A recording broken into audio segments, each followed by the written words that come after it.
Hello. Hello.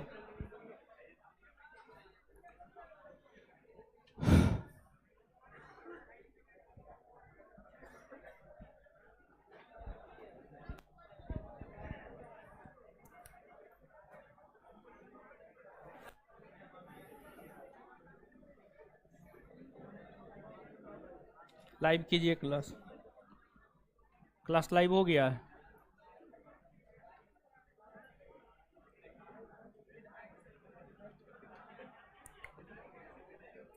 चलिए, क्या हुआ? बैग कौन लेके चला गया? चलिए, गुड इवनिंग सभी को।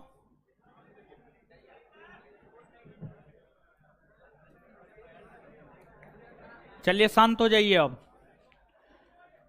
शांत हो जाइए, हल्ला मत कीजिए। देखिए, आज से जो है एक नए सब्जेक्ट की शुरुआत कर रहे हैं, और जिस सब्जेक्ट की शुरुआत कर रहे हैं वह है भारत का भूगोल। भारत का भूगोल। भारत के भूगोल को हमें पढ़ना है। और देखिए कि हम डेमो नहीं दिए हुए थे, हम डेमो कहीं नहीं दिए हुए हैं। सिर्फ डेमो जो है ऑनलाइन डेमो है, ऑफलाइन डेमो नहीं है। ऑफलाइन ये बैच तो पहले से ही चल रहा है, ठीक है, ये बैच पहले से ही चल रहा है, इसलिए ऑफलाइन डेमो का कोई सवाल ही नहीं था। ये लोग आई कार्ड चेक नहीं किया है, आई कार्ड चेक करना चाहिए। खैर छोड़िए, अब जो लोग आ गए हैं तो ठीक है, आ गए हैं, कोई बात नहीं है। उधर पीछे में देख लीजिए, जो भी कोचिंग के स्टाफ है, देखिए पीछे में टीवी उबी चल रहा है। पीछे में, पीछे वाले क्लासरूम में सब जगह चल रहा है। क्या जगह नहीं है? चलिए ठीक है, बैठाइए, कैसे भी एडजस्ट कीजिए सबको, ठीक है। चलिए देखिए, अब आते हैं, पढ़ना प्रारंभ करते हैं। ऐसे आप लोग हल्ला करते रहिएगा, हल्ला करना आप लोग का जन्मसिद्ध अधिकार है।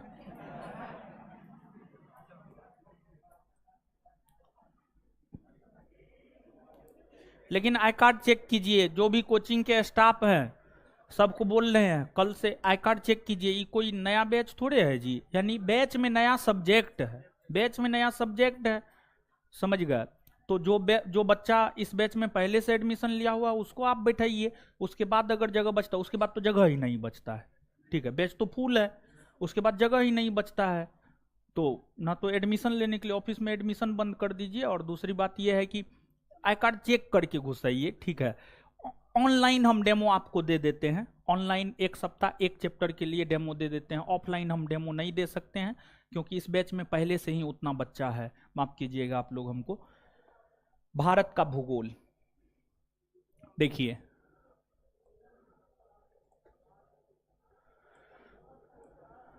भारत का भूगोल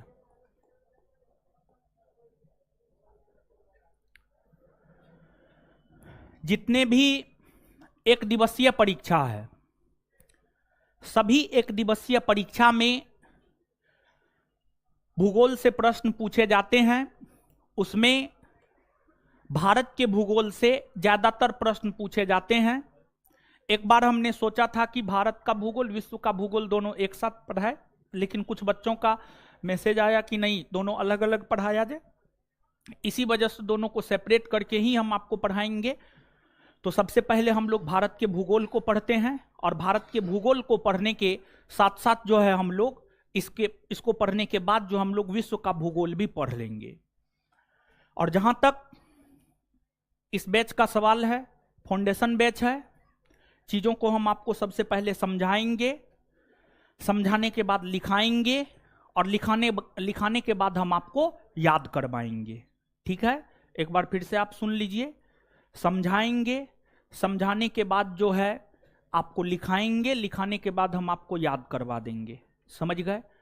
और जहां तक ऑब्जेक्टिव क्वेश्चन का सवाल है, ऑब्जेक्टिव क्वेश्चन जो है आंसर के साथ उपलब्ध करवा देंगे, आप अपना याद कर लीजिएगा। ऑब्जेक्टिव क्वेश्चन आंसर के साथ उपलब्ध करवा देंगे, आप अपना याद कर लीजिएगा। याद करना होगा याद कीजिएगा, नहीं याद करना होगा आप नहीं कीजिएगा, ये आपका काम है। देखिए, एक तो सबसे पहले ज्योग्राफी शब्द को थोड़ा सा आप समझिएगा। ज्योग्राफी, भारत का भूगोल, इसका अंग्रेजी होगा इंडियन ज्योग्राफी। इंडियन ज्योग्राफी,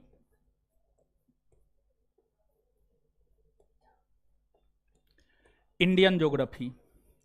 तो यहां पर तो इंडियन मतलब भारत या भारतीय, ज्योग्राफी मतलब भूगोल। ज्योग्राफी ग्रीक भाषा के दो शब्द जियो प्लस ग्राफो से मिलकर बना है। जो ज्योग्राफी है, ज्योग्राफी, और कोई लड़का बोला था कि आगे वाला बेंच जो है, यानी आगे वाला बेंच पे कोई बैठा हुआ था, उसको खाली उली करवाए हैं आप लोग।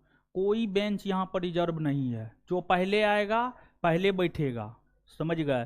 किसी को उठाने की कोई जरूरत नहीं है, ये गलत बात है। अभी हमको जाकर कोई लड़का कंप्लेन किया है कि आगे वाला बेंच पे हमको उठा दिया गया है, ठीक है। कोई बेंच रिजर्व नहीं है, यहाँ पर रिजर्व की कोई पद्धति नहीं है।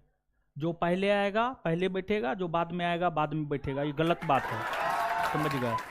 तो अगर आप उठाए हैं आगे से नहीं उठाइएगा कोई, ठीक है। दादागिरी एकदम नहीं, आराम से पढ़ने के लिए आए हैं। देखिए, आपको ज्यादा गर्मी है, किताब पे उतारिए ना जी, 8 घंटा के बदला 12 घंटा किताब पढ़िए ना, समझ गए। पढ़ने के लिए आराम से पढ़िए, रिक्वेस्ट है मेरा, निवेदन है आपसे, समझ गए। ज्योग्राफी ग्रीक भाषा के दो शब्द, ग्रीक भाषा के दो शब्द जियो प्लस ग्राफो, ग्राफो से मिलकर बना है। जियो प्लस ग्राफो से मिलकर बना है, जिसमें जियो, जियो का अर्थ होता है पृथ्वी, जियो का अर्थ होता है पृथ्वी, और ग्राफो का अर्थ होता है वर्णन या अध्ययन, वर्णन या अध्ययन, वर्णन या अध्ययन। अर्थात ज्योग्राफी का शाब्दिक अर्थ क्या हुआ? पृथ्वी का अध्ययन, पृथ्वी का अध्ययन, पृथ्वी का वर्णन, पृथ्वी का वर्णन, पृथ्वी का अध्ययन। तो एक लाइन में अगर हम ज्योग्राफी को परिभाषित करने का प्रयास करें, तो एक लाइन में ज्योग्राफी को परिभाषित करते हुए हम यह कह सकते हैं कि वैसा विषय जिसके अंतर्गत पृथ्वी का अध्ययन किया जाता है, पृथ्वी का अध्ययन किया जाता है, उसी को ज्योग्राफी कहते हैं, उसी को ज्योग्राफी कहते हैं। और जो ज्योग्राफी है, इस शब्द का प्रयोग पहली बार इरेटोस्थनीज, इरेटोस्थनीज, जो ज्योग्राफी शब्द है, ज्योग्राफी शब्द का प्रयोग पहली बार इरेटोस्थनीज, ग्रीक, ग्रीक जिसको यूनान कहते हैं, यूनान भी कहते हैं, ग्रीक या यूनान के रहने वाले थे, समझ गए। ग्रीक विद्वान थे इरेटोस्थनीज, इरेटोस्थनीज। जो इरेटोस्थनीज है, इन्होंने ही पहली बार ज्योग्राफी शब्द का प्रयोग किया था, जिस वजह से इन्हें फादर ऑफ ज्योग्राफी कहा जाता है, जिस वजह से इन्हें फादर ऑफ ज्योग्राफी कहा जाता है। लेकिन ध्यान रहे कि कुछ विद्वान ज्योग्राफी का पिता हिकेटियस को कहता है। कुछ विद्वान हिकेटियस को क्यों कहता है? क्योंकि हिकेटियस ने एक पुस्तक लिखी है, पीरियड्स, पीरियड्स, पीरियड्स। हिकेटियस की पुस्तक है पीरियड्स, और हिकेटियस के पीरियड्स नामक पुस्तक में पहली बार पृथ्वी का क्रमबद्ध अध्ययन किया गया है। पृथ्वी के विषय में क्रमबद्ध तरीका से, लयबद्ध तरीका से बताया गया है, जिस वजह से कुछ विद्वान हिकेटियस को ज्योग्राफी का पिता कहते हैं। लेकिन ध्यान रहे, आप इरेटोस्थनीज ही याद रखिएगा। ज्योग्राफी का पिता ग्रीक विद्वान इरेटोस्थनीज को कहा जाता है, क्योंकि इन्होंने ही पहली बार ज्योग्राफी शब्द का प्रयोग किया, क्योंकि इन्होंने ही पहली बार ज्योग्राफी शब्द का प्रयोग किया।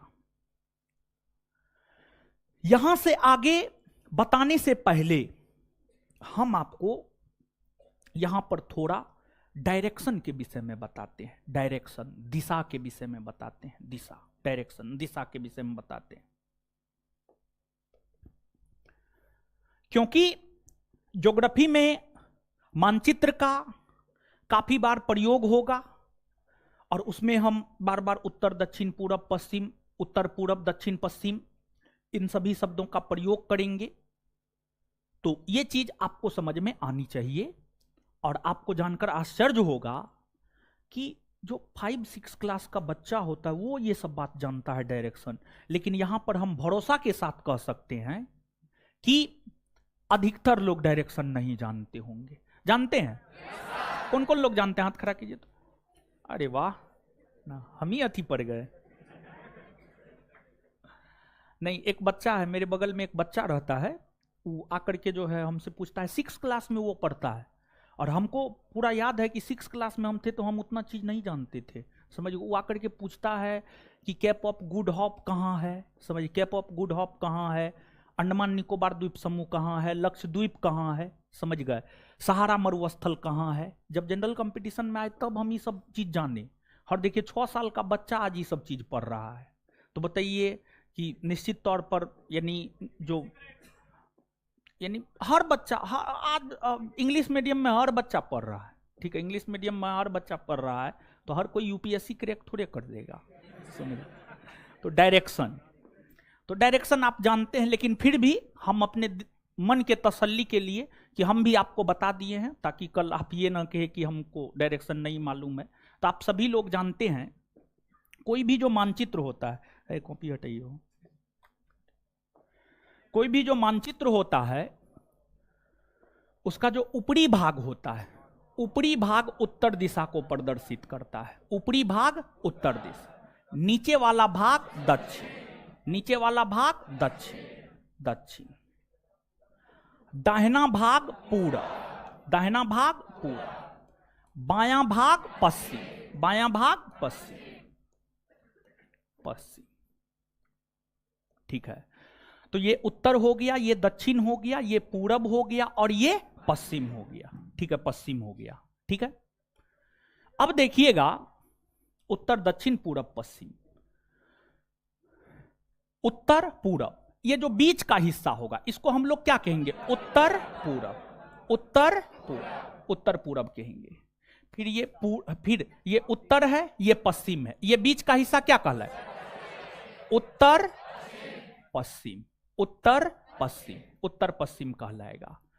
अब ये दक्षिण है, ये पूरब है, ये बीच का हिस्सा क्या कहलाएगा? दक्षिण पूरब, दक्षिण पूरब कहलाएगा। और ये पश्चिम है, ये दक्षिण है, ये बीच का हिस्सा क्या कहलाएगा? दक्षिण पश्चिम, दक्षिण पश्चिम, दक्षिण पश्चिम कहलाएगा। ठीक है, दक्षिण पश्चिम कहलाएगा। तो ये डायरेक्शन आपको मालूम होना चाहिए, डायरेक्शन आपने देखा है। ठीक है, अब इसके बाद अब यहां से हम लोग आगे बढ़ते हैं, मानचित्र पर आते हैं। तो यह जो मानचित्र है भारत का मानचित्र है, भारत का मानचित्र है। तो अब आपसे कहा जाए कि उत्तर जाना है, भारत के उत्तर जाना है, भारत के उत्तर, या आपसे कहा जाए कि भारत के उत्तर में कौन कौन राज्य है बताइए, भारत के उत्तर में कौन कौन राज्य है बताइए, तो आप कहिएगा ऊपरी भाग में देखिएगा कि ऊपरी भाग में क्या क्या है।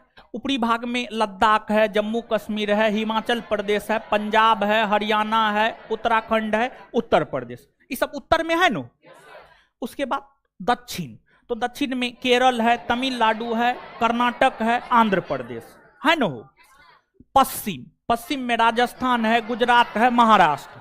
पूरब बिहार है, झारखंड, ओडिशा, पश्चिम बंगाल, सिक्किम, अरुणाचल प्रदेश, असम, मेघालय, नागालैंड, मणिपुर, मिजोरम, त्रिपुरा। हाँ या ना? ठीक है, तो उत्तर, दक्षिण, पूरब, पश्चिम कुछ क्लियर हो रहा है। और जो है यहां पर अधिकतर लोग भारत के मानचित्र से अवगत होंगे, लेकिन फिर भी हम आपको यहां पर थोड़ी जानकारी दे देते हैं। थोड़ा सा आप देख लीजिए भारत में कौन राज्य कहां है, कहां नहीं है, और घर पे जाकर के ब्लैंक मानचित्र, देखिए अधिकतर लोग भारत के मानचित्र से अवगत हैं, हमको ये चीज पता है, लेकिन फिर भी हम आपको बताते हुए चल रहे हैं, समझ गए, ताकि आपको दिक्कत ना हो। तो भारत में आप सभी लोग जानते हैं, इससे पहले आपके बैच में हम पॉलिटी पढ़ाए हैं। पॉलिटी पढ़ाने के क्रम में हमने आपको ये बात बताया है कि जो अपना भारत है, भारत 28 राज्य और 8 केंद्र शासित प्रदेश में बटा हुआ है, हाँ या ना? 28 राज्य और 8 केंद्र शासित प्रदेश में भारत बटा हुआ है, ठीक है। अब भारत जो 28 राज्य और 8 केंद्र शासित प्रदेश में बटा हुआ है, समझ गए, इसमें आप मानचित्र पर देख सकते हैं 28 राज्य और 8 केंद्र शासित प्रदेश कौन कौन है। तो 8 केंद्र शासित प्रदेश में लद्दाख 1, जम्मू कश्मीर 2, चंडीगढ़ 3, दिल्ली 4, दादर नगर हवेली दमन और द्वीप 5, लक्षद्वीप 6, फिर जो है इधर आपको पुडुचेरी 7 और अंडमान निकोबार द्वीप समूह 8, अंडमान निकोबार द्वीप समूह 8, ये 8 केंद्र शासित प्रदेश है। तो एक बार देख लीजिएगा, लद्दाख यहां पर है, ये लद्दाख केंद्र शासित प्रदेश है, सबसे उत्तर में है एकदम लद्दाख है। फिर उसके नीचे में जम्मू कश्मीर है, पहले लद्दाख और कश्मीर, जम्मू कश्मीर दोनों एक ही हुआ करता था, जम्मू कश्मीर कहलाता था, आज 2 भाग में बट गया है, एक आपको लद्दाख कहलाता है और एक आपको जम्मू कश्मीर कहलाता है। तो 2 केंद्र शासित प्रदेश यहां हो गया। फिर एक जो है यहां पर है चंडीगढ़, पंजाब और हरियाणा हिमाचल प्रदेश तीनों के बॉर्डर पर लगभग आपको यहां पर चंडीगढ़ है, समझ गए, चंडीगढ़ है।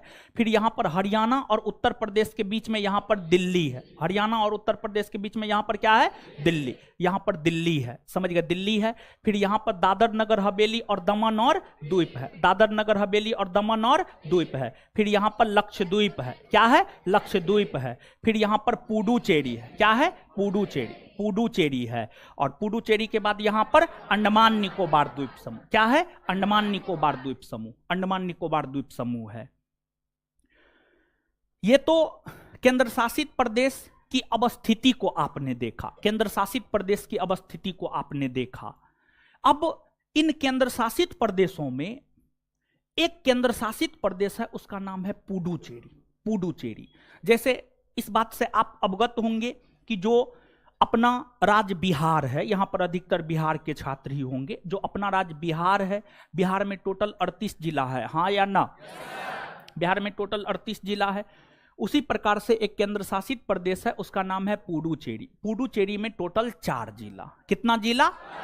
पुडुचेरी में कुल कितना जिला? 4 जिला। और पुडुचेरी में जो 4 जिला है, उन 4 जिला से हम आपको अवगत करवा देते हैं। एक तो माहे है, दूसरा आपको यनम है, तीसरा आपको कराईकल है, और चौथा आपको पुडुचेरी है। चौथा आपको क्या है? पुडुचेरी है। तो पुडुचेरी केंद्र शासित प्रदेश में 4 जिला, एक माहे, दूसरा यनम, तीसरा कराईकल, चौथा पुडुचेरी।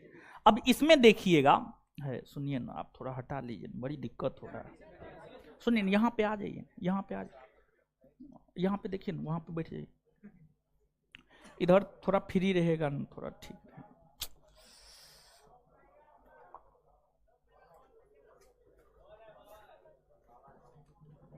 है।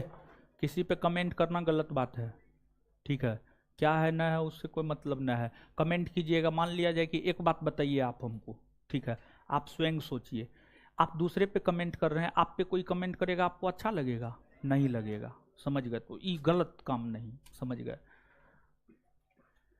देखिए समझिएगा, जो माहे जिला है वह आपको यहां पर है, और ये केरल राज्य है। कौन राज्य है? केरल। माहे यहां पर है और ये केरल राज्य है। फिर यनम यहां पर है और ये आंध्र प्रदेश राज्य है, और पुडुचेरी यहां पर है और कराईकल यहां पर है। तो आप देख सकते हैं कि जो पुडुचेरी केंद्र शासित प्रदेश है, पुडुचेरी केंद्र शासित प्रदेश में 4 गो जिला, माहे, यनम, कराईकल, पुडुचेरी। माहे केरल में है। माहे कहां है? केरल। माहे यहां पर है, माहे कहां है? केरल में। फिर यनम यहां पर है, यनम कहां है? आंध्र प्रदेश में। पुडुचेरी और कराईकल दोनों तमिलनाडु में है। कहां है? तमिल। मतलब क्या हम ये बात कह सकते हैं कि पुडुचेरी भारत का एक ऐसा केंद्र शासित प्रदेश है जिसका विस्तार भारत के 3 अलग अलग राज्य में है, इसका विस्तार केरल में है, इसका विस्तार आंध्र प्रदेश में है और इसका विस्तार तमिलनाडु में है। इसका विस्तार क्या हम ये बात कह सकते हैं? हाँ या ना? कोई दिक्कत इसमें? कोई दिक्कत नहीं ना है? आपके नजरों के सामने है, सब चीज मानचित्र पे लिखा हुआ है, टोटल चीज मानचित्र पे लिखा हुआ है। तो ये तो केंद्र शासित प्रदेश के विषय में हुआ। अब इन केंद्र शासित प्रदेशों के अलावा भारत के राज्यों को आप देखिए, भारत का राज्य कौन कहाँ है, तो आप देख सकते हैं यहां पर हिमाचल प्रदेश है, पंजाब है, हरियाणा है, उत्तराखंड है, उत्तर प्रदेश है, राजस्थान है, गुजरात है, महाराष्ट्र है, मध्य प्रदेश है। फिर यहाँ पर छोटा सा राज्य गोवा है, कर्नाटक है, केरल है, तमिलनाडु है, आंध्र प्रदेश है, तेलंगाना है, ओडिशा है, छत्तीसगढ़ है, बिहार है, झारखंड है, वेस्ट बंगाल है, सिक्किम है, अरुणाचल प्रदेश, असम, मेघालय, नागालैंड, मणिपुर, मिजोरम, त्रिपुरा। ठीक है, तो ये भारत के राज्य हुए। कौन राज्य कहां पर है ये चीज हमने आपको बताया है। अब घर जाकर के जो है, अगर आप कमजोर है, ठीक है, अगर आप कमजोर है, देखिए कमजोर होना कोई गलत बात नहीं है, नहीं जानना ये कोई गलत बात नहीं है, लेकिन जब आपको बता दिया जाए तब आप उसको याद नहीं करें, तब आप उसको समझे नहीं, तब आप उसको ड्रॉ नहीं करें, तो ये गलत हो जाएगा। तो आप अधिकतर लोग इस बात से अवगत होंगे, हमको पूरा विश्वास है आप पे। लेकिन कुछ लोग ऐसे होंगे जिनको राज्यों की अवस्थिति के विषय में जानकारी नहीं होगी। वैसे जो भी लोग जिनको राज्यों की अवस्थिति के विषय में जानकारी नहीं है, जब छठा क्लास का बच्चा हर राज्य और केंद्र शासित प्रदेश को डिनोट कर देता है कि फलना राज्य फलना केंद्र शासित प्रदेश यहाँ पर है, तो आप स्वयं सोचिए कि आप इंटरमीडिएट करके आए होंगे, ग्रेजुएशन कर रहे होंगे, तो इतनी जानकारी तो आपको होनी चाहिए। समझ गए? तो एक ब्लैंक मानचित्र, आप मानचित्र जरूर खरीद लीजिएगा, समझ गए? मानचित्र आप जरूर खरीद लीजिएगा और मानचित्र पर जो है इन चीजों को, सभी राज्य को डिनोट कर दीजिएगा। अगर आपको आता है तब कोई दिक्कत नहीं, एक बार देख लेना है, अगर नहीं आता है तो ब्लैंक मानचित्र लेकर कर लेना है। समझ गए? अब ये तो हम आपको बता दिए हैं। अब अगर हम भारत की बात करें, भारत भी तो विश्व का एक पार्ट है, विश्व का एक देश है। भारत कोई अलग थोड़ी है जी, भारत विश्व का एक देश है, विश्व का एक देश है, विश्व का एक पार्ट है। जैसे बिहार भारत का एक पार्ट है, उत्तर प्रदेश भारत का एक पार्ट है, पश्चिम बंगाल भारत का एक पार्ट है। जैसे आपका नाक, आपका मुंह, आपका कान, आपके शरीर का एक पार्ट, आपके शरीर का एक पार्ट है, और सबको मिलाकर एक मानव शरीर बनता है। जब मुंह, नाक, कान सब चीज मिला दीजिएगा, हाथ पैर सब चीज मिला दीजिएगा, तब जाकर के मानव शरीर बनता है। उसी प्रकार से विश्व के सभी देश, विश्व के सभी महादेश, विश्व के सभी महासागर, सभी द्वीप, सभी प्रायद्वीप, सब चीज को मिलाकर इस संसार का निर्माण हुआ है, सब चीज को मिलाकर इस संसार का निर्माण हुआ है। और अगर हम विश्व को देखें तो ये विश्व का मानचित्र है, ये विश्व का मानचित्र है। अगर हम विश्व को देखें तो विश्व को टोटल 7 महादेश, टोटल 7 महादेश और 5 महासागर तथा 179 अक्षांश रेखा और 360 देशांतर रेखा में बांटा गया है। 360 देशांतर रेखा में बांटा गया है, 360 देशांतर रेखा में बांटा गया है। तो सबसे पहले हम लोग यहां पर महादेश और महासागर समझते हैं। महादेश किसे कहा जाता है, महासागर किसे कहा जाता है, द्वीप किसे कहा जाता है, प्रायद्वीप किसे कहा जाता है, ये सब बात हम लोग थोड़ा सा समझते हैं। कुछ लोग इन चीजों को जानते भी होंगे, जो जानते हैं अच्छी बात है, जो नहीं जानते हैं वो जानिए। देखिए, जो पूरा का पूरा पृथ्वी है, पूरे पृथ्वी पर या तो स्थल खंड मिलेगा या जल खंड मिलेगा, या तो स्थल खंड मिलेगा या जल। समझ गए? तो जो स्थल खंड के बृहद रूप होते हैं। स्थल खंड, स्थल खंड यानी स्थल मतलब जहां पे रहते हैं। जैसे आप कहां रह रहे हैं? आप स्थल पे रह रहे हैं। कहां रह रहे हैं? स्थल। क्या आप जल वाले हिस्सा में रह पाइएगा? नहीं। कुछ समय के लिए आप वहां जाइएगा, घूमिएगा, फिरिएगा, देखिएगा, आ जाइएगा। तो जल वाले हिस्सा में रहना पॉसिबल नहीं है, मानव स्थल खंड में रहता है। जो अपना पृथ्वी है,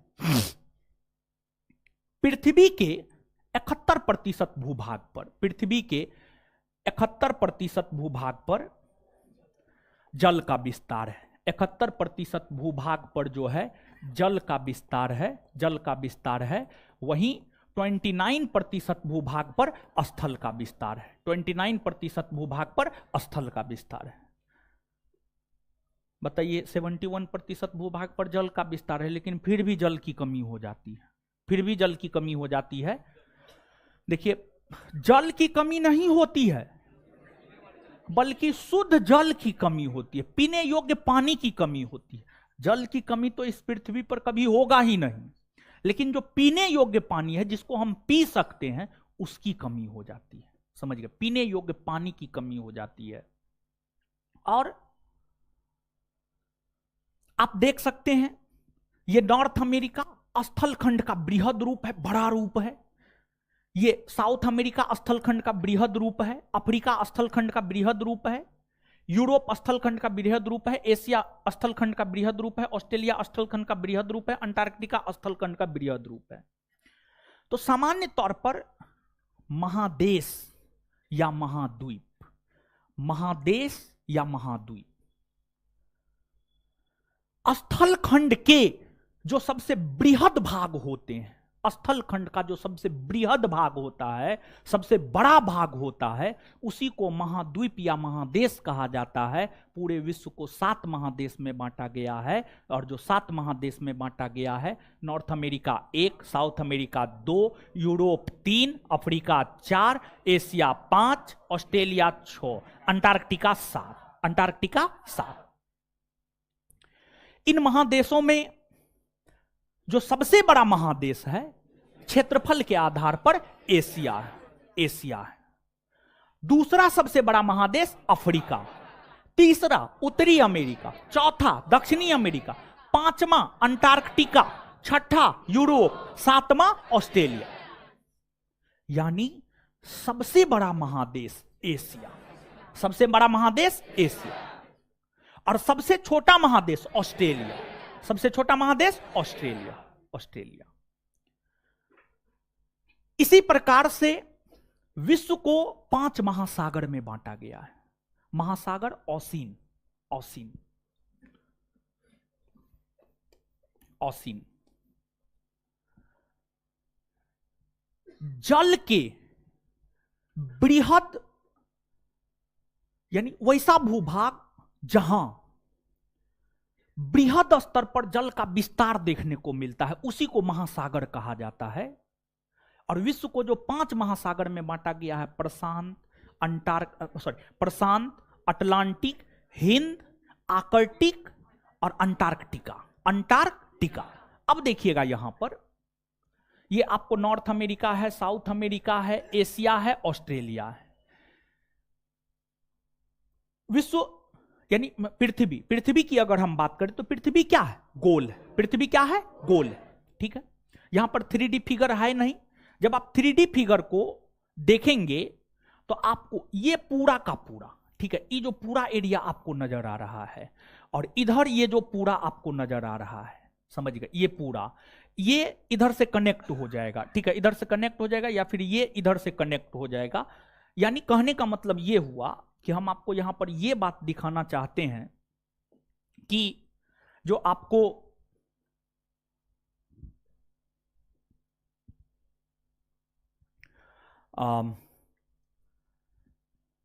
एशिया महादेश, ऑस्ट्रेलिया महादेश, इधर जो है आपको नॉर्थ अमेरिका, साउथ अमेरिका, ठीक है, north America, south America, Asia, Asia के बाद ये ऑस्ट्रेलिया, ऑस्ट्रेलिया के बाद नॉर्थ अमेरिका और साउथ अमेरिका, साउथ अमेरिका। ई चारों के बीच में जब आप 3D फिगर पर देखेंगे तो ये चारों महादेश के बीच में जो महासागर है ये प्रशांत महासागर है, प्रशांत महासागर है। और जो ये प्रशांत महासागर है यह विश्व का सबसे बड़ा और सबसे गहरा महासागर है। विश्व की गहरी गहरी खाइयां प्रशांत महासागर में ही देखने को मिलती है, चाहे मेरियाना गर्त हो या फिर अन्य कोई भी गर्त हो, गहरी गहरी गर्त जो है यहीं पर आपको देखने को मिलती है। तो ये प्रशांत महासागर है, और जो प्रशांत महासागर है यह विश्व का सबसे बड़ा और गहरा महासागर है। तो ये प्रशांत महासागर हो गया।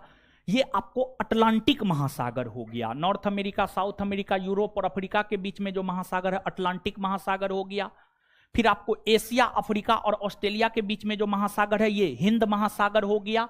और ये ऊपर में जो है आर्कटिक महासागर हो गया, आर्कटिक महासागर हो गया। और ये जो नीचे में है अंटार्कटिका महासागर, नीचे में अंटार्कटिका महासागर। और ध्यान दीजिएगा, सबसे बड़ा महासागर प्रशांत महासागर, तो वही सबसे छोटा आर्कटिक, सबसे छोटा आर्कटिक, सबसे छोटा आर्कटिक। ठीक है, तो ये बात तो आप समझ गए होंगे। इतना बात समझ में आया? एक बार बताइए तो, विश्व का सबसे बड़ा महादेश, सबसे बड़ा महादेश, सबसे छोटा, सबसे छोटा ऑस्ट्रेलिया। इसके बाद आगे बताइएगा, सबसे बड़ा महासागर, सबसे बड़ा महासागर, सबसे छोटा महासागर आर्कटिक, सबसे छोटा, सबसे छोटा। इतना बात क्लियर? चलिए अब इसके बाद जो है हम आपको यहां पर एक चीज, आप मानचित्र को गौर से देखिएगा। ठीक है, मानचित्र को गौर से देखिएगा और इसके बाद हम आपसे पूछेंगे। ठीक है, मानचित्र को देख रहे हैं आप लोग, देख रहे हैं ना मानचित्र को? तो मानचित्र पे आप थोड़ा सा गौर फरमाइए। तो क्या आपको इस मानचित्र के ऊपर लाइन खींचा हुआ नजर आ रहा है?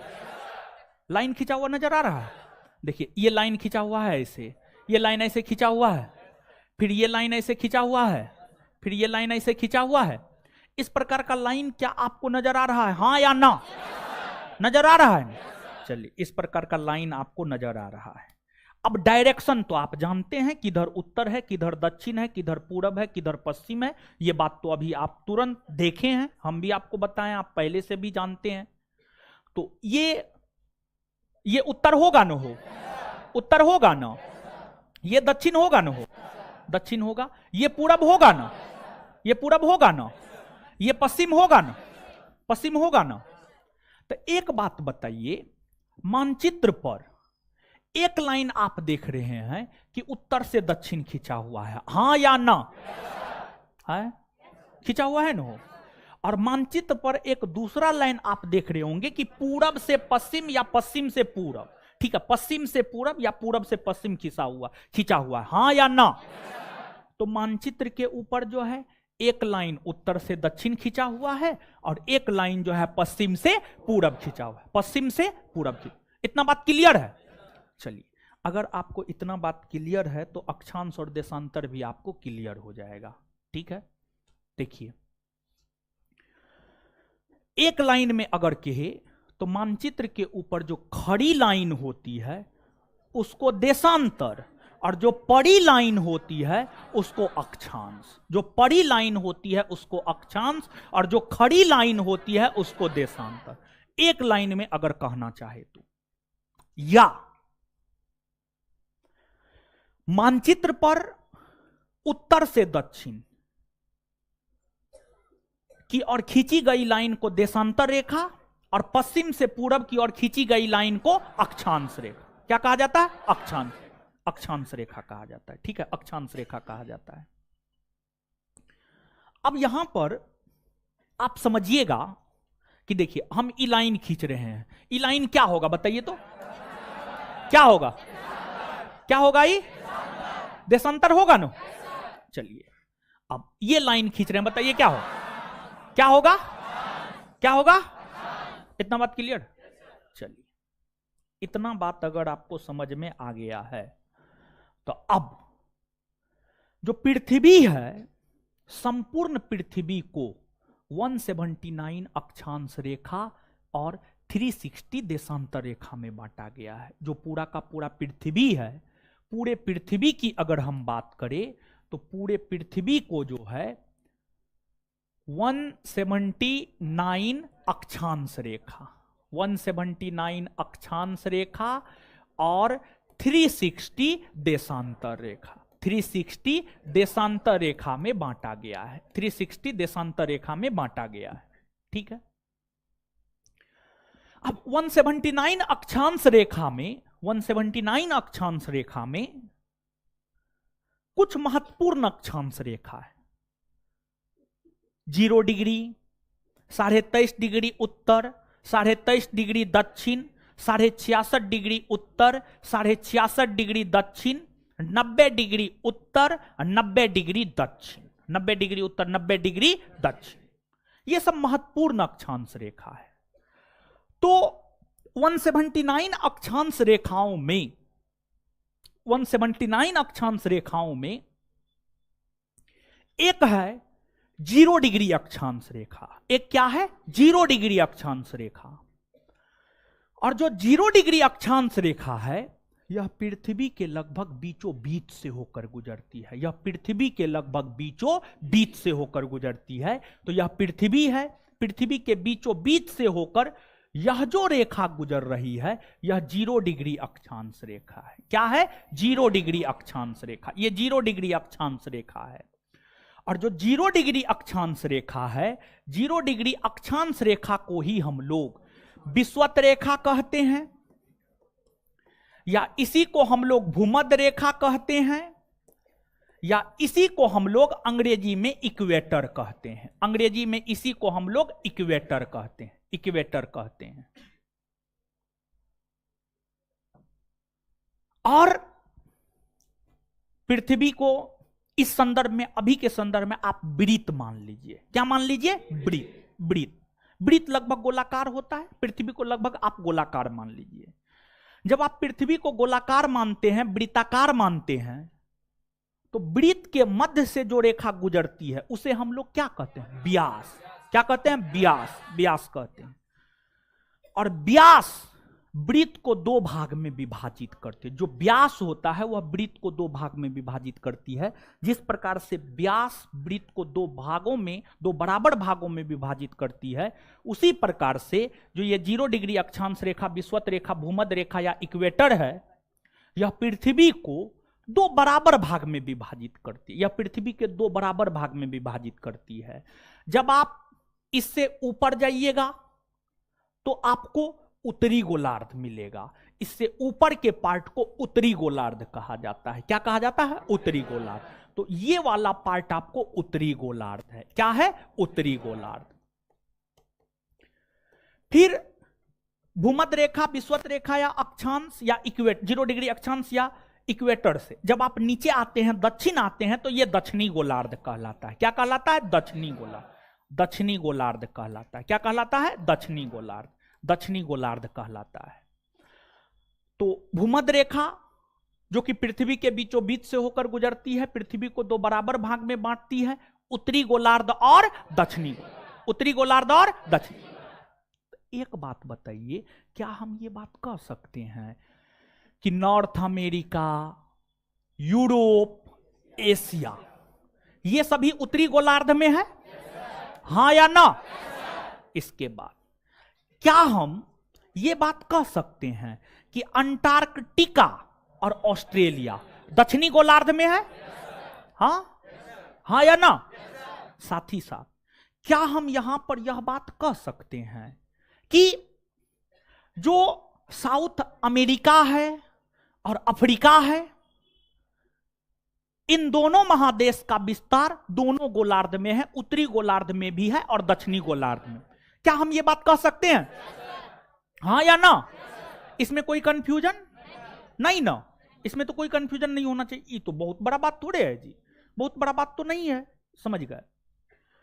अब इसके बाद आते हैं भारत। भारत पर आते हैं। तो जो भारत है, भारत एशिया महादेश में है और भारत यहां है। ये आपको भारत है, समझिए, ये आपको भारत है। तो ये आपको भारत है, तो क्या हम भारत के विषय में कह सकते हैं कि भारत का विस्तार उत्तरी गोलार्ध में है? हाँ? भारत पूरी तरीका से उत्तरी गोलार्ध, भारत पूरी तरीका से उत्तरी गोलार्ध में है। ये बात क्लियर है?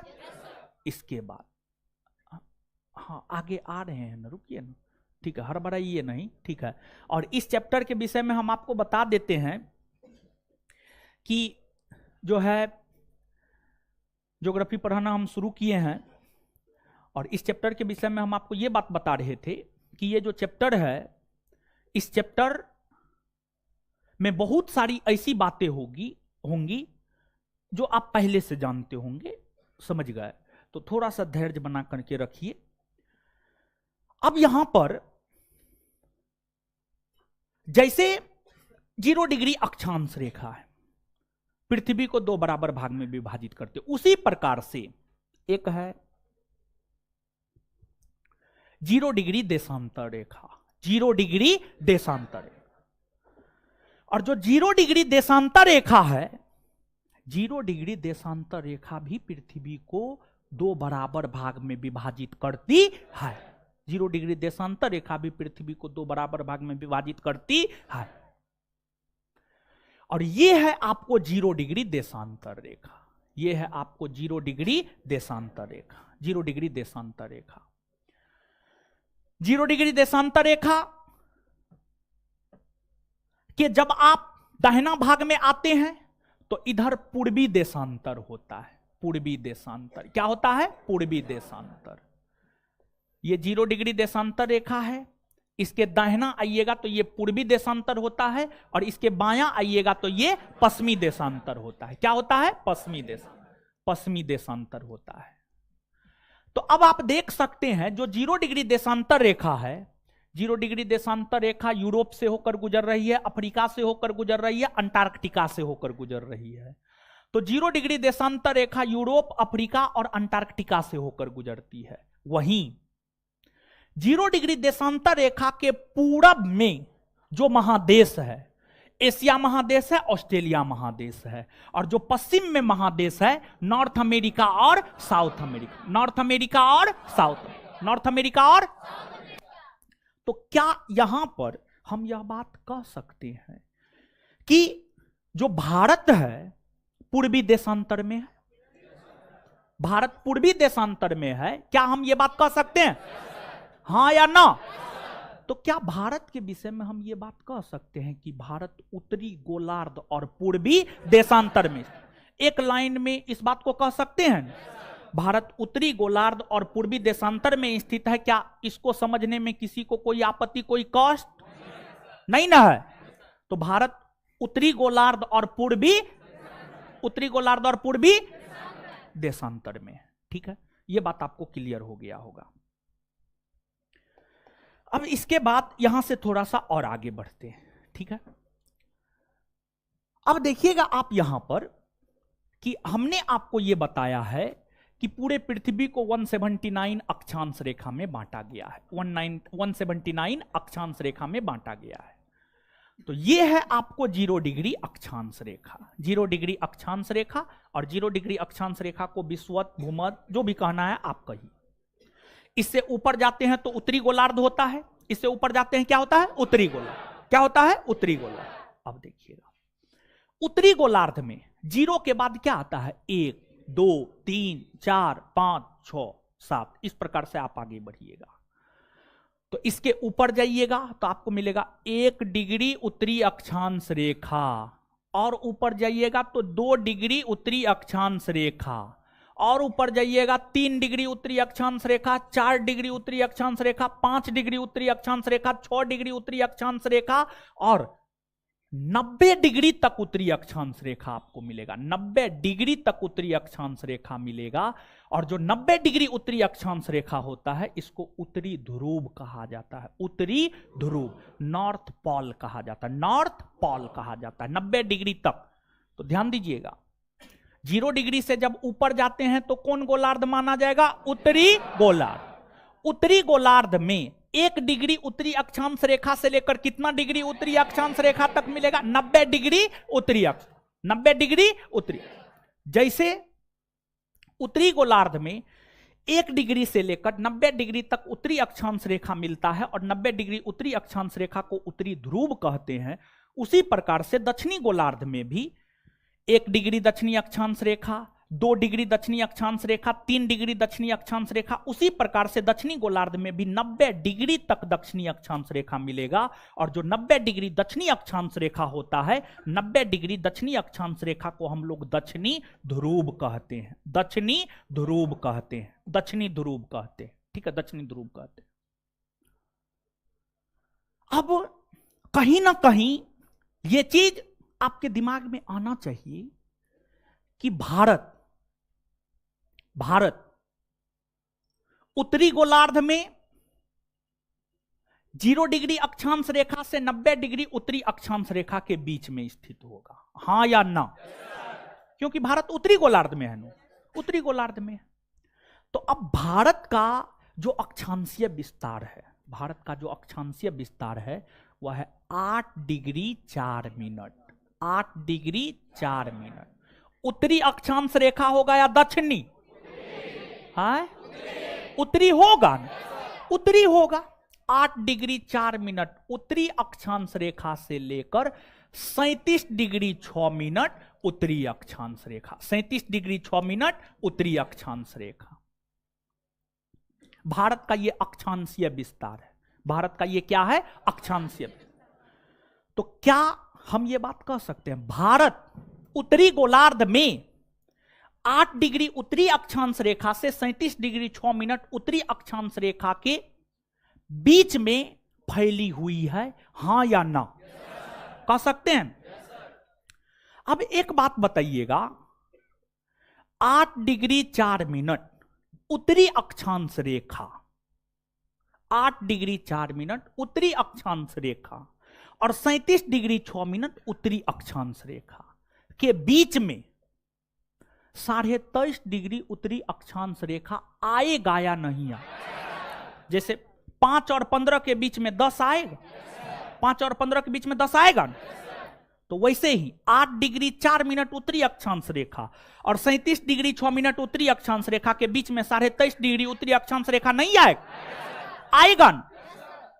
तो अब 8 डिग्री 4 मिनट उत्तरी अक्षांश रेखा और 37 डिग्री 6 मिनट उत्तरी अक्षांश रेखा के बीच में जो 23.5 डिग्री उत्तरी अक्षांश रेखा आता है, उस 23.5 डिग्री उत्तरी अक्षांश रेखा को ट्रॉपिक ऑफ कैंसर यानी हिंदी में कर्क रेखा कहते हैं। अंग्रेजी में ट्रॉपिक ऑफ कैंसर और हिंदी में कर्क रेखा कहते, हिंदी में कर्क रेखा कहते हैं।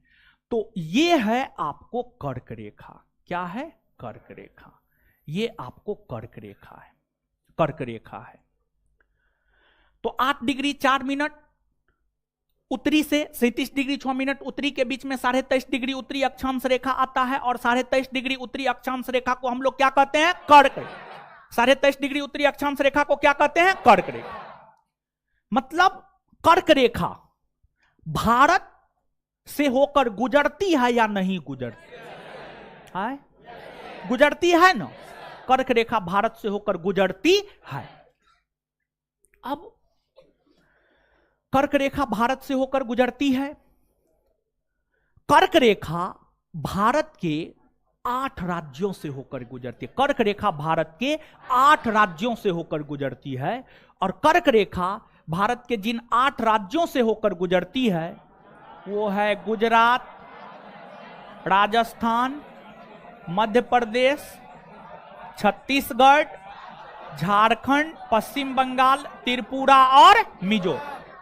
त्रिपुरा और मिजोरम। गुजरात 1, राजस्थान 2, मध्य प्रदेश 3, छत्तीसगढ़ 4, झारखंड 5, पश्चिम बंगाल 6, त्रिपुरा 7 और मिजोरम 8। मिजोरम 8। यही 8 राज्य से होकर गुजरती है। और क्या आपको कर्क रेखा ऐसा नहीं एहसास हो रहा है कि लगभग भारत के बीचों बीच से होकर गुजर रही है? क्या ऐसा एहसास आपको नहीं हो रहा? एकदम हो रहा है। समझिए, एकदम हो रहा है। कर्क रेखा एक ऐसी काल्पनिक रेखा है जो भारत के लगभग बीचों बीच से होकर गुजरती है। और जब भारत के बीचों बीच से होकर गुजरती है तो स्वाभाविक सी बात है, हम कह सकते हैं कि कर्क रेखा भारत को दो बराबर भाग में, लगभग दो बराबर भाग में विभाजित करती है। कर्क रेखा के ऊपर जाएंगे उत्तर भारत और नीचे आएंगे दक्षिण, नीचे आएंगे दक्षिण, नीचे आएंगे दक्षिण भारत। अब जब आप कर्क रेखा के ऊपर जाइएगा उत्तर भारत, नीचे आइएगा दक्षिण भारत, ठीक है। यूपीपीसीएस का पूछा हुआ यह क्वेश्चन है, कौन ऐसी काल्पनिक रेखा है जो भारत को लगभग दो बराबर भाग में विभाजित करती है, तो इसका उत्तर होगा कर्क रेखा। क्या होगा? कर्क। अब देखिएगा कि कर्क रेखा जो भारत के 8 राज्यों से होकर गुजरती है, उसको याद रखने का ट्रिक है मित्र पर गमछा झाड़।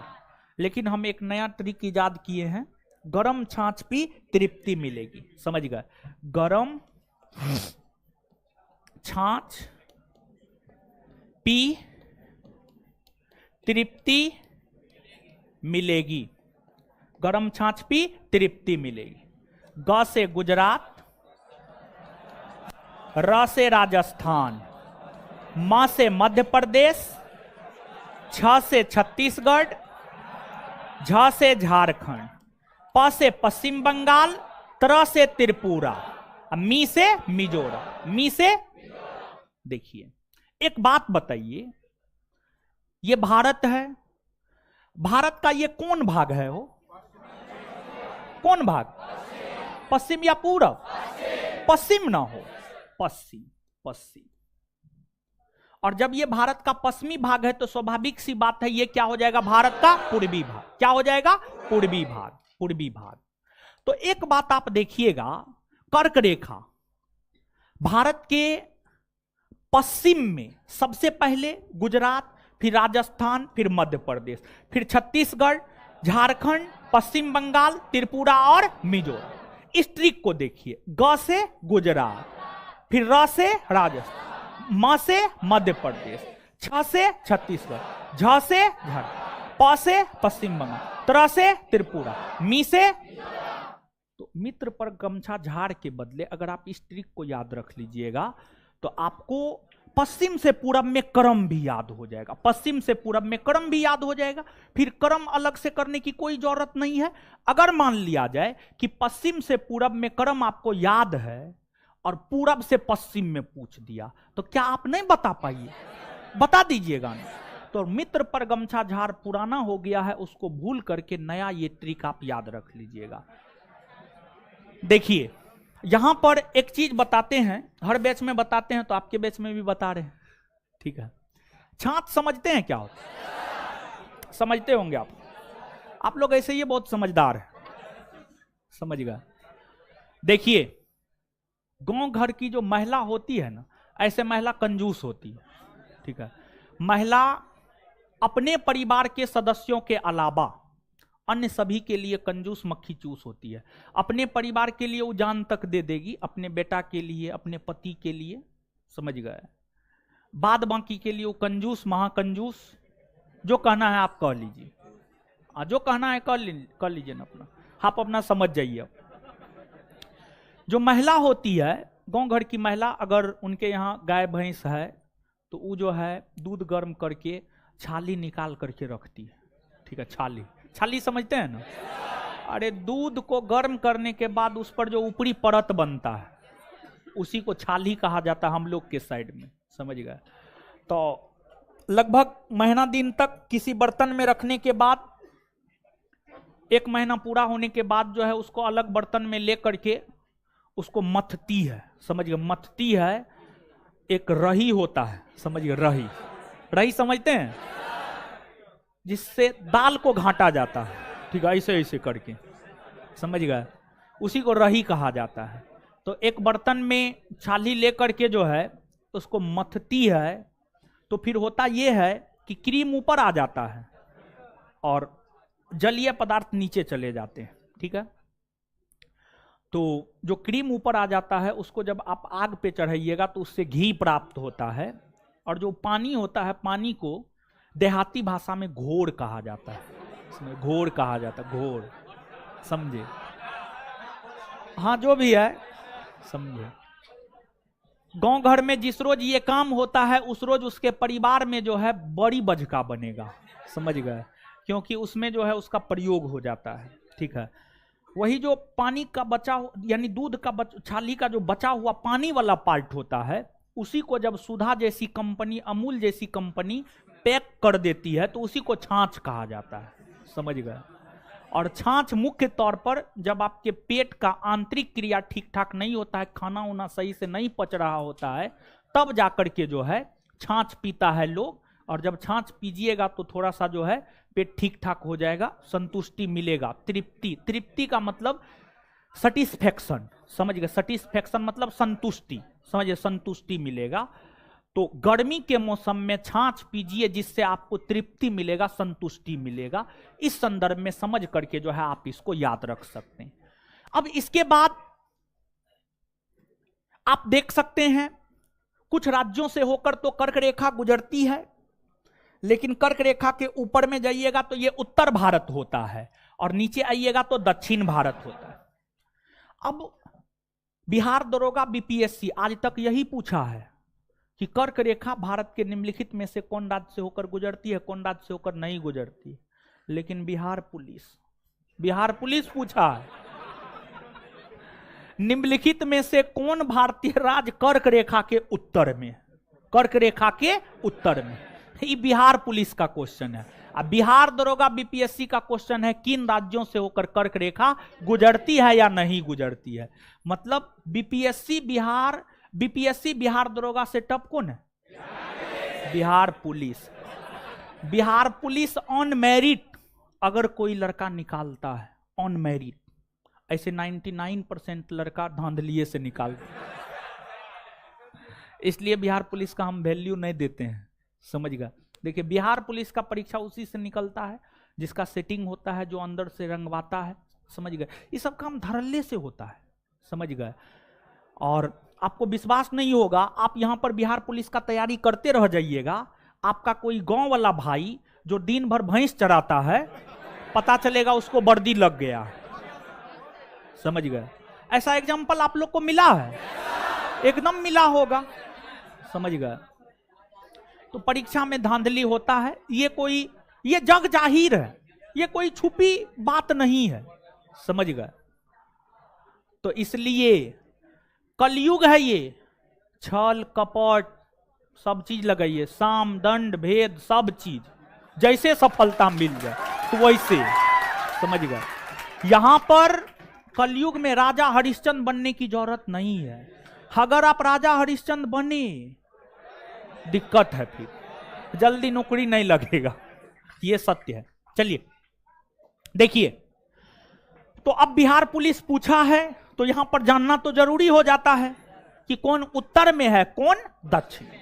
तो अब देखिएगा, लद्दाख, जम्मू कश्मीर, हिमाचल प्रदेश, पंजाब, हरियाणा, उत्तराखंड, उत्तर प्रदेश, बिहार, सिक्किम, अरुणाचल प्रदेश, असम, मेघालय, नागालैंड, मणिपुर, ये सभी ऐसे भारतीय राज्य है जो कर्क रेखा के उत्तर में, कर्क रेखा के उत्तर में, कर्क रेखा के उत्तर में। और देखिए क्वेश्चन कितना टफ किया था, जानते हैं? जो ऑप्शन दिया था, ऑप्शन ई वाला राज्य का दिया था। बिहार पुलिस का काम देखिए, ठीक है। ऑप्शन में क्या सब था? मिजोरम, मणिपुर, मिजोरम, मणिपुर, ओडिशा, छत्तीसगढ़, ओडिशा, छत्तीसगढ़, ये सब था ऑप्शन में। यानी क्वेश्चन ये था, निम्नलिखित में से कौन भारतीय राज्य कर्क रेखा के उत्तर में है? ऑप्शन सुनिए, मिजोरम, मणिपुर, त्रिपुरा, मिजोरम, मणिपुर, ओडिशा, छत्तीसगढ़। आंसर होगा मणिपुर। क्या होगा? देखिए इधर वाला जो है ना थोड़ा सा याद नहीं रहता है, ठीक है, इधर वाला थोड़ा सा याद नहीं रहता है। एक चीज यहां पर आप जानिए कि ये जो 7 गो राज्य है ना, अरुणाचल प्रदेश सबसे ऊपर में, अरुणाचल प्रदेश है, फिर ये असम है, मेघालय है, नागालैंड है, मणिपुर है, मिजोरम है और त्रिपुरा है। गिनिएगा तो 7 गो हो जाएगा।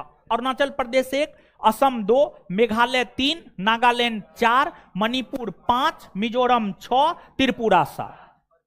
इन 7 राज्यों को 7 सिस्टर, 7 बहनों वाली राज्य कहा जाता है। और इन 7 राज्यों को 7 सिस्टर यानी 7 बहनों वाली राज्य इस वजह से कहा जाता है क्योंकि ये सभी राज्य परस्पर एक दूसरे पर निर्भर है, परस्पर एक दूसरे पर निर्भर है। क्यों निर्भर है? आप किसी और पर क्यों निर्भर होते हैं? मान लिया जाए कि आपके रूम में आप रात में 12 बजे खाना बनाने के लिए गए और मान लिया जाए कि नमक ही नहीं, ठीक है, नमक ही नहीं है, बिना नमक का खाना बनेगा? तो पड़ोसी से लीजिएगा ना। तो मतलब आपके पास नमक नहीं है तो आप पड़ोसी पर निर्भर हुए नमक के लिए। तो निर्भरता किसी के ऊपर, जैसे कि मान लीजिए अभी आप अपने गार्जियन के ऊपर निर्भर है, अभी आप अपने माता पिता के ऊपर निर्भर है। अभी आप अपने माता पिता के ऊपर निर्भर इसलिए हैं क्योंकि आप कमाते नहीं हैं, आप कमाते नहीं है इसलिए माता पिता के ऊपर निर्भर है। अगर कमाने लगिएगा तो माता पिता के ऊपर निर्भर थोड़े रहिएगा, नहीं रहिएगा। तो मतलब कहीं ना कहीं आपकी कमजोरी है कि आप कमाते नहीं, इसलिए माता पिता के ऊपर निर्भर है। तो इन राज्यों में, सब राज्य में सब चीज का उत्पादन नहीं होता है। कोई राज्य गेहूं उगाता है तो कोई चावल, और कोई सरसों उगाता है तो कोई मक्का।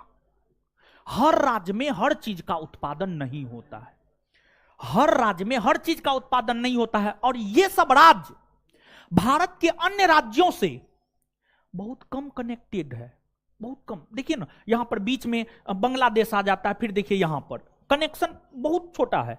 और जब तक कांग्रेस की सरकार रही थी, कांग्रेस की सरकार, देखिए कांग्रेस, बंकिम चंद्र चटर्जी बहुत बड़े विद्वान थे, बहुत बड़े साहित्यकार थे। वे कह के चले गए हैं कांग्रेस के लोग पदों के भूखे राजनीतिज्ञ हैं, यानी कांग्रेस के लोग पद का भूखा होता है।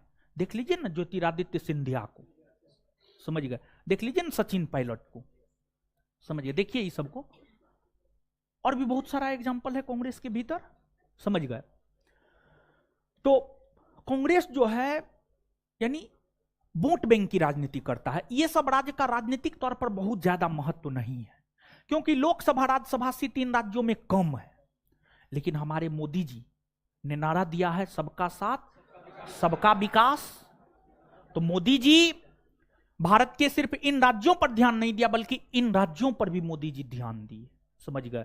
तो मोदी जी के आने के बाद जो है थोड़ा सा कनेक्टिविटी इन राज्यों का भारत के अन्य राज्यों के साथ बढ़ गया है, ठीक है। अब ये राज्य पहले की तुलना में थोड़ा बेहतर स्थिति में है। तो इन राज्यों का कनेक्शन भारत के अन्य राज्यों से बहुत कम था। तो इन राज्यों का भारत के अन्य राज्यों से कनेक्शन कम था। तो अब आप स्वयं सोचिए, ये सभी राज्य आपस में ना एक दूसरे पर निर्भर होगा, अन्य राज्यों से इनका कनेक्शन होगा। मान लिया जाए कि आपका भाई आपके पास रहेगा तब ना आप उसके रूम से नमक उठा लाइएगा। आपका भाई आपके रूम के बगल में नहीं रहता, वो 5 किलोमीटर दूर में रहता है, तो आपका जो पड़ोसी है वही ना आपको मदद करेगा कि रात को 12 बजे आपका भाई नमक लेकर के आएगा, नहीं ना आएगा, नमक लेकर के नहीं आएगा। तो मतलब इन राज्यों में आपसी निर्भरता, इन राज्यों में आपसी निर्भरता बनी हुई है, जिस वजह से इन राज्यों को 7 सिस्टर की श्रेणी में रखा जाता है, 7 सिस्टर की श्रेणी में रखा जाता है। और सीधा देखिए ना, 7 सिस्टर में से 2 राज्य से होकर तो कर्क रेखा गुजरबे करती है, मिजोरम और त्रिपुरा।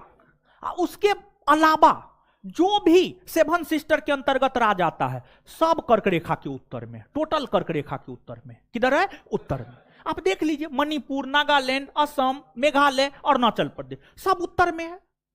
दूसरे तो गुजरबे करती है, और जिससे होकर गुजरती है वहां पर दक्षिण उत्तर करने का कोई सवाल पैदा नहीं होता है।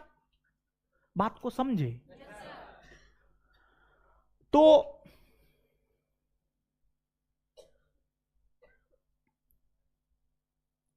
और एक बार कम करना, चलिए।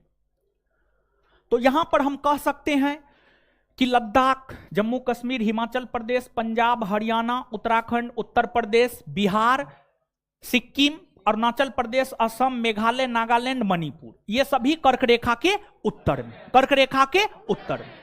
फिर महाराष्ट्र, गोवा, कर्नाटक, केरल, तमिलनाडु, आंध्र प्रदेश, तेलंगाना, ओडिशा, ये सभी राज्य कर्क रेखा के दक्षिण में है। हाँ या ना? कह सकते हैं ना? तो कौन राज्य कर्क रेखा से होकर गुजरती है? कर्क रेखा किन किन राज्यों से होकर गुजरती है? कौन राज्य कर्क रेखा के उत्तर में है और कौन राज्य कर्क रेखा के दक्षिण में है? ये सब बात क्लियर क्लियर हो गया ना? यहां से अब हम लोग थोड़ा सा आगे बढ़ते हैं, ठीक है?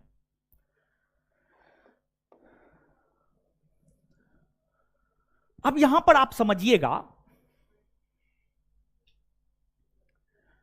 ऊपर में उत्तर है ना हो, 90 डिग्री उत्तरी अक्षांश रेखा उत्तरी ध्रुव, 90 डिग्री उत्तरी अक्षांश रेखा उत्तरी ध्रुव, उत्तरी ध्रुव, यहां पर उत्तरी ध्रुव है, उत्तरी ध्रुव है। उसी प्रकार से नीचे आइएगा तो नीचे 90 डिग्री दक्षिणी अक्षांश रेखा है ना हो, और 90 डिग्री दक्षिणी अक्षांश रेखा को दक्षिणी ध्रुव, 90 डिग्री दक्षिणी अक्षांश रेखा को दक्षिणी ध्रुव क्या कहा जाता है? दक्षिणी ध्रुव, दक्षिणी ध्रुव, दक्षिणी ध्रुव। वैसी काल्पनिक रेखा जो उत्तरी ध्रुव को दक्षिणी ध्रुव से मिलाती है। अब उत्तरी ध्रुव को दक्षिणी ध्रुव से मिलाएगी तो उत्तर से दक्षिणे में ना लाइन खींचा जाएगा कि पूरब से पश्चिम में खींचा जाए? पूरब से पश्चिम में खींच करके उत्तरी ध्रुव को दक्षिणी ध्रुव से आप मिला पाइएगा? नहीं मिला पाइएगा। तो वैसी काल्पनिक रेखा जो उत्तरी ध्रुव को दक्षिणी ध्रुव से मिलाती है उसी को देशांतर रेखा कहा जाता है। क्या कहा जाता है? देश। और ये 0 डिग्री देशांतर रेखा है। 0 डिग्री देशांतर रेखा पूरे पृथ्वी को 2 भागों में विभाजित करती है। इससे दाहिना जाइएगा तो पूर्वी देशांतर, इससे बायां आइएगा तो पश्चिमी देशांतर। क्या होता है? पश्चिमी देशांतर। अब जब हम 0 डिग्री के दाहिना जाते हैं तो पूर्वी देशांतर, तो इधर 0 डिग्री के बाद 1 डिग्री पूर्वी देशांतर रेखा, 2 डिग्री पूर्वी देशांतर रेखा, 3 डिग्री पूर्वी देशांतर रेखा, 4 डिग्री पूर्वी देशांतर रेखा, 5 डिग्री पूर्वी देशांतर रेखा। इस प्रकार से आप आगे बढ़ते जाइएगा तो इस प्रकार से आपको 180 डिग्री पूर्वी देशांतर रेखा तक मिलेगा। 180 डिग्री पूर्वी देशांतर रेखा तक आपको मिलेगा। उसी प्रकार से जब आप 0 डिग्री के बायां साइड आइएगा तो यहां पर पश्चिमी देशांतर, और पश्चिमी देशांतर में भी 1 डिग्री पश्चिमी देशांतर रेखा, 2 डिग्री पश्चिमी देशांतर रेखा, 3 डिग्री पश्चिमी देशांतर रेखा, और इधर भी 180 डिग्री तक पश्चिमी देशांतर रेखा मिलेगा। 180 डिग्री तक पश्चिमी देशांतर रेखा मिलेगा। समझ गए? तो एक है 0 डिग्री देशांतर रेखा, यह है 0 डिग्री देशांतर रेखा, 0 डिग्री देशांतर रेखा, 0 डिग्री देशांतर रेखा, और 0 डिग्री देशांतर रेखा के पूरब में 180 डिग्री तक पूर्वी देशांतर रेखा, और 0 डिग्री देशांतर रेखा के पश्चिम में 180 डिग्री तक पश्चिमी देशांतर रेखा, 180 डिग्री तक पश्चिमी देशांतर। तो क्या हम यह बात कह सकते हैं कि जो अपना देश भारत है वह 0 डिग्री देशांतर रेखा और 180 डिग्री पूर्वी देशांतर रेखा के बीच में स्थित है? हाय बोलिए ना, हाँ या ना? कह सकते हैं ना? 0 डिग्री और 180 डिग्री पूर्वी के बीच में है जी, यहां पर भारत है ना जी? ठीक है, यहां पर भारत है।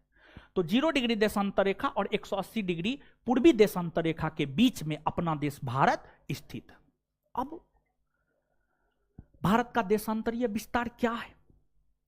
तो भारत का जो देशांतरीय विस्तार है वह है 68 डिग्री 7 मिनट, 68 डिग्री 7 मिनट। पूर्वी होगा या पश्चिमी? हाँ, पूर्वी। क्या होगा? पूर्वी। 68 डिग्री 7 मिनट पूर्वी से लेकर 97 डिग्री 25 मिनट पूर्वी, 97 डिग्री 25 मिनट पूर्वी देशांतर, पूर्वी देशांतर। तो भारत 0 डिग्री से 180 डिग्री पूर्वी देशांतर रेखा के बीच में है, और भारत का देशांतर या विस्तार 68 डिग्री 7 मिनट पूर्वी देशांतर रेखा से लेकर 97 डिग्री 25 मिनट पूर्वी देशांतर रेखा, यह भारत का देशांतरीय विस्तार है। और ध्यान दीजिएगा, कोई भी देश जो अपने समय को निर्धारित करता है वह 0 डिग्री देशांतर रेखा के आधार पर करता है। कोई भी देश जो अपने समय का निर्धारण करता है वह 0 डिग्री देशांतर रेखा के आधार पर करता है।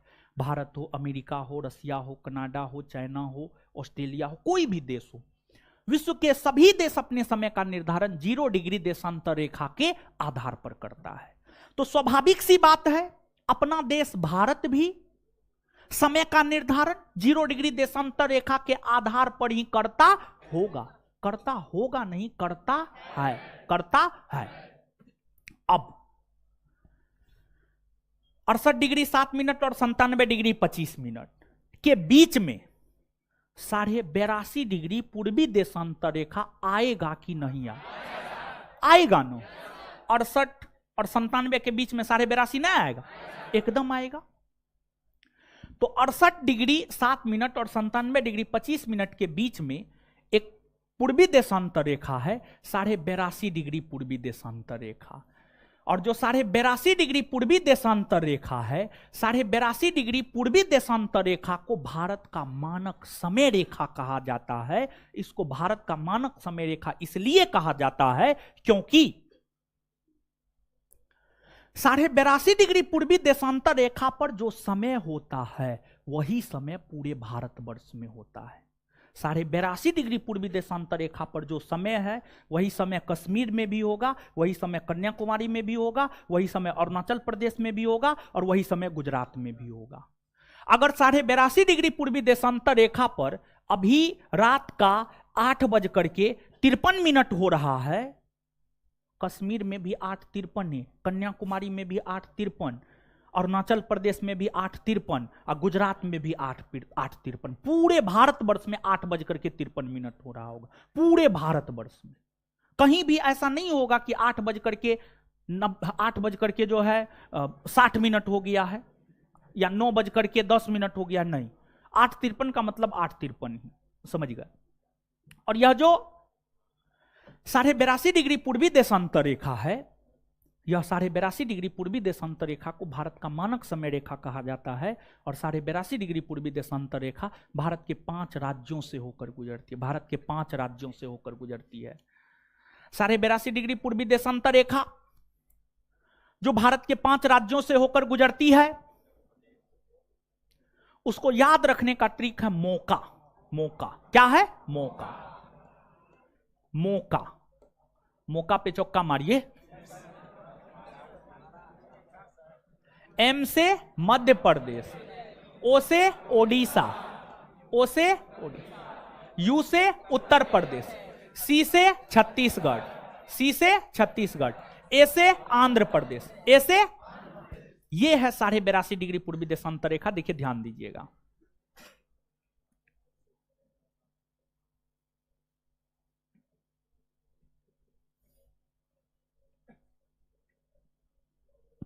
देखिए, उत्तर प्रदेश से होकर गुजर रही है, मध्य प्रदेश से होकर गुजर रही है, छत्तीसगढ़ से होकर गुजर रही है, ओडिशा से होकर गुजर रही है और आंध्र प्रदेश से होकर गुजर रही है। तो उत्तर प्रदेश 1, मध्य प्रदेश 2, छत्तीसगढ़ 3, ओडिशा 4, आंध्र प्रदेश 5। ये 5 राज्य से होकर गुजरती है। और इस पर जो समय है वही समय पूरे भारतवर्ष में होगा। चाहे इसके पश्चिम आ जाइए या इसके पूरब चले जाइए या इसके उत्तर चले जाइए या इसके दक्षिण चले जाइए, कहीं भी चले जाइए, समय वही होगा जो 82.5 डिग्री पूर्वी देशांतर रेखा पर होगा। अब यहां पे आप थोड़ा गौर कीजिए। जब आप थोड़ा गौर करेंगे तो क्या हम ये बात कह सकते हैं कि लद्दाख, जम्मू कश्मीर, हिमाचल प्रदेश, पंजाब, हरियाणा, उत्तराखंड, राजस्थान, गुजरात, महाराष्ट्र, गोवा, कर्नाटक, केरल, तमिलनाडु, आंध्र प्रदेश, तमिलनाडु, तेलंगाना, ये सभी 82.5 डिग्री पूर्वी देशांतर रेखा के पश्चिम में है? कह सकते हैं? एकदम कह सकते हैं। साथ ही साथ क्या हम ये कह सकते हैं बिहार, झारखंड, बंगाल, सिक्किम, अरुणाचल प्रदेश, असम, मेघालय, नागालैंड, मणिपुर, मिजोरम, त्रिपुरा, ये सभी 82.5 डिग्री पूर्वी देशांतर रेखा के पूरब में है? हाँ, कह सकते हैं ना? हाँ या ना? अब इसके अलावे देखिए, आप थोड़ा गौर कीजिएगा थोड़ा गौर कीजिएगा तो आपको यहां पर पता चलेगा कि जो 23.5 डिग्री उत्तरी अक्षांश रेखा यानी कर्क रेखा है और जो 82.5 डिग्री पूर्वी देशांतर रेखा यानी जिसे भारत का मानक समय रेखा कहा जाता है, एक दूसरे को काट रही है, एक दूसरे को यहां पर काट रही है। और ये राज्य है छत्तीसगढ़। कौन राज्य है? मतलब कर्क रेखा और 82.5 डिग्री पूर्वी देशांतर रेखा एक दूसरे को छत्तीसगढ़ राज्य में प्रतिच्छेद करती है, एक दूसरे को छत्तीसगढ़ राज्य में काटती है। क्या हम ये बात कह सकते हैं? हाँ या ना? अब इसके अलावे थोड़ा सा आप और गौर कीजिएगा कि जो कर्क रेखा है और 82.5 डिग्री पूर्वी देशांतर रेखा है, ये दोनों ऐसी काल्पनिक रेखा है जो भारत के दो राज्यों से होकर गुजरती है, जो भारत के दो राज्यों से होकर, दोनों रेखा भारत के दो राज्य से होकर गुजरती है। एक मध्य प्रदेश और दूसरा छत्तीसगढ़। देखिए आप, मध्य प्रदेश से होकर कर्क रेखा गुजर रही है। हाँ, मध्य प्रदेश से होकर 82.5 डिग्री पूर्वी देशांतर रेखा गुजर रही है। हाँ, छत्तीसगढ़ से होकर कर्क रेखा गुजर रही है। हाँ, छत्तीसगढ़ से होकर 82.5 डिग्री पूर्वी देशांतर रेखा गुजर रही है। हाँ, इन दो राज्यों के अलावा अन्य कोई राज्य आपको नहीं मिलेगा जिससे होकर कर्क रेखा और 82.5 डिग्री पूर्वी देशांतर रेखा दोनों गुजरती हो। इन दो राज्यों के अलावा तीसरा आपको कोई नहीं मिलेगा। ये काफी शानदार क्वेश्चन है, बहुत बेहतरीन क्वेश्चन, बहुत अच्छा क्वेश्चन है। आज तक कोई कंपटीशन इस प्रश्न को नहीं पूछा है कि कौन से दो ऐसे राज्य हैं जिनसे होकर कर्क रेखा और 82.5 डिग्री पूर्वी देशांतर रेखा दोनों गुजरती है। यह क्वेश्चन नहीं पूछा है, पूछा जा सकता है। समझिए, पूछा जा सकता है। यह क्वेश्चन तो बहुत सारा बार पूछ दिया गया है कि कर्क रेखा और 82.5 डिग्री पूर्वी देशांतर रेखा एक दूसरे को किस राज्य में प्रतिच्छेद करती है। यह प्रश्न तो कई बार पूछ दिया गया है, लेकिन कौन से दो राज्य कॉमन है यह बात नहीं पूछा गया। आशा करते हैं यह सब बात आप समझ पा रहे हो, हाँ या ना? यह सब बात समझ पा रहे हैं ना?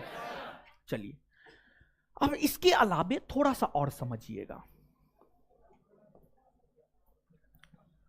देखिए, ध्यान दीजिएगा, हम या आप या मानव जाति जिस ग्रह पर हम आप या मानव जाति जिस ग्रह पर रहते हैं वह पृथ्वी है, वह आपको पृथ्वी है। और जो पृथ्वी है, पृथ्वी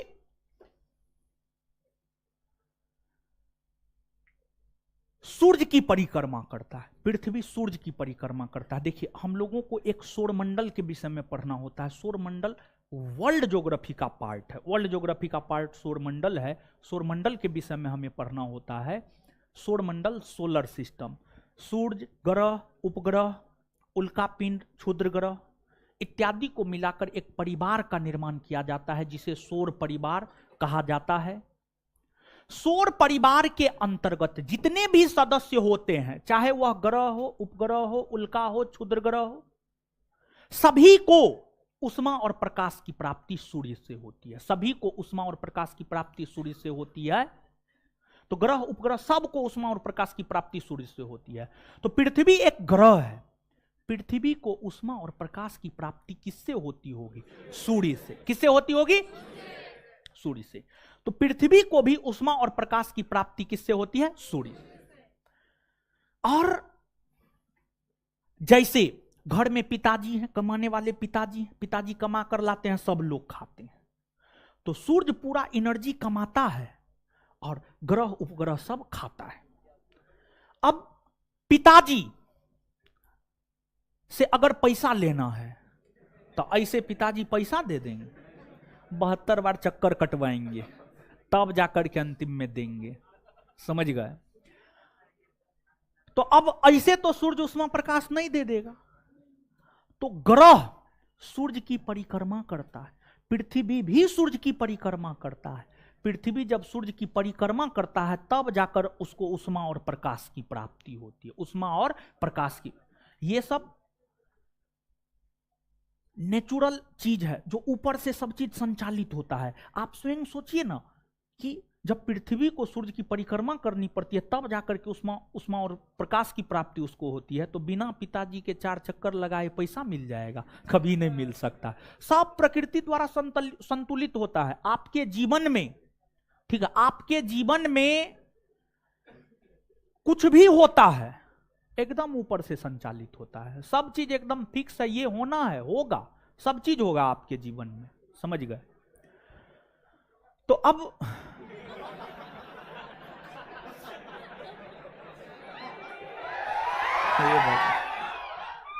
काहे हल्ला कर रहे हैं?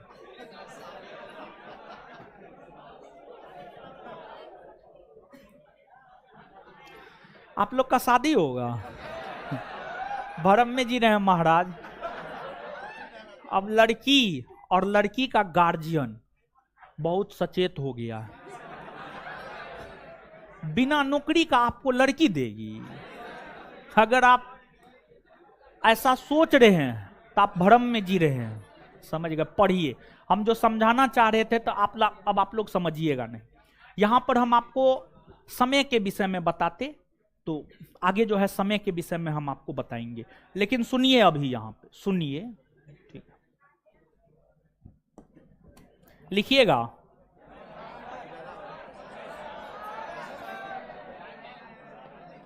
नहीं लिखिएगा। और देखिए, ये सब तो सामान्य सी जानकारी हुई, ठीक है, पढ़ा दिए। लेकिन अभी जो है अगले क्लास में जब हम आएंगे तो आप हमको थोड़ा सिलेबस के विषय में याद दिला दीजिएगा, ठीक है? अगले क्लास में आएंगे तो आप बोल दीजिएगा सिलेबस। तो ये सब सामान्य सी जानकारी हम आपको दिए हैं और सब चीज हम आपको लिखा देंगे। तो अगले क्लास में जब हम आएंगे, अरे रुकिए ना महाराज, बहुत देखिए, इतना देर आप पढ़े हैं ना, लेक्चर सुने हैं ना, 5 मिनट अगर आप रुक जाइएगा ना तो आपको लेक्चर का पूरा फायदा हो जाएगा। अगर आप नहीं रुकिएगा फायदा नहीं होगा। तो अगले क्लास में हम आएंगे तो आप कह दीजिएगा सिलेबस लिखा देंगे, फिर आगे कंटिन्यू करेंगे, ठीक है? लेकिन उससे पहले याद करते हैं। ज्योग्राफी ग्रीक भाषा के 2 शब्द किससे किससे बना है? जियो प्लस जियो का अर्थ, ग्राफो का अर्थ, ग्राफो का अर्थ। फादर ऑफ ज्योग्राफी किसे कहा? ज्योग्राफी का पिता, ज्योग्राफी का पिता इरेटो अस्थनीज। इसके बाद आगे बता, पूरे विश्व को कितने महादेश और कितने महासागर में? 7 महादेश और सबसे बड़ा महादेश, सबसे छोटा, सबसे बड़ा महासागर प्रशांत, सबसे बड़ा, सबसे छोटा आर्कटिक ना। भारत कौन गोलार्ध में? उत्तरी। कौन देशांतर में? पूर्वी। पूर्वी। भारत का अक्षांशीय विस्तार कहां से कहां? 8 डिग्री 4 मिनट से 37 डिग्री 6 मिनट। भारत का देशांतरीय विस्तार कहां से कहां? 68 डिग्री 7 मिनट से 97 डिग्री, 68 डिग्री 7 मिनट से 97 डिग्री 25 मिनट। इसके बाद कर्क रेखा भारत के बीचों बीच से होकर गुजरती है, हाँ या ना? कौन ऐसी काल्पनिक रेखा है जो भारत को 2 बराबर भाग में विभाजित कर? कौन है? कर्क रेखा भारत के कितने राज्यों से होकर? कितने राज्यों से होकर? पहला, दूसरा, तीसरा, चौथा, पांचवा, छठा, सातवां, आठवां। क्लियर है? इसके बाद 82.5 डिग्री पूर्वी देशांतर रेखा भारत का मानक समय रेखा है। कितने राज्यों से होकर? कितने राज्यों से? पहला, दूसरा, तीसरा, चौथा, पांचवा। अच्छा, कर्क रेखा और 82.5 डिग्री पूर्वी देशांतर रेखा एक दूसरे को कहां काटती है? कहां काटती है? छत्तीसगढ़ में। कौन से 2 राज्य है जहां से कर्क रेखा 82.5 डिग्री पूर्वी देशांतर रेखा दोनों गुजरती है? मध्य प्रदेश और मध्य प्रदेश और इतना बात क्लियर है? बिहार कर्क रेखा के उत्तर में या दक्षिण में? बिहार, सिक्किम, सिक्किम, अरुणाचल प्रदेश, अरुणाचल प्रदेश उत्तर, अरुणाचल प्रदेश, महाराष्ट्र, महाराष्ट्र, महाराष्ट्र दक्षिण न, पंजाब, पंजाब, पंजाब, तेलंगाना, तेलंगाना, 82.5 डिग्री पूर्वी देशांतर रेखा के पूरब में बिहार है या पश्चिम में? किधर है? महाराष्ट्र किधर है? महाराष्ट्र, सिक्किम, सिक्किम, राजस्थान, राजस्थान क्लियर है? याद हो गया ना? चलिए ठीक है, अगले क्लास में इसको लिखा देंगे, फिर आगे बताएंगे। धन्यवाद सभी लोगों का। रात है, थोड़ा लड़की को निकलने दे दीजिएगा। देखिए कितना 2 मिनट तो टाइम लगा। लड़की को थोड़ा निकलने दे दीजिएगा, रात है, लड़की को निकलने दे दीजिएगा भाई जी लोग।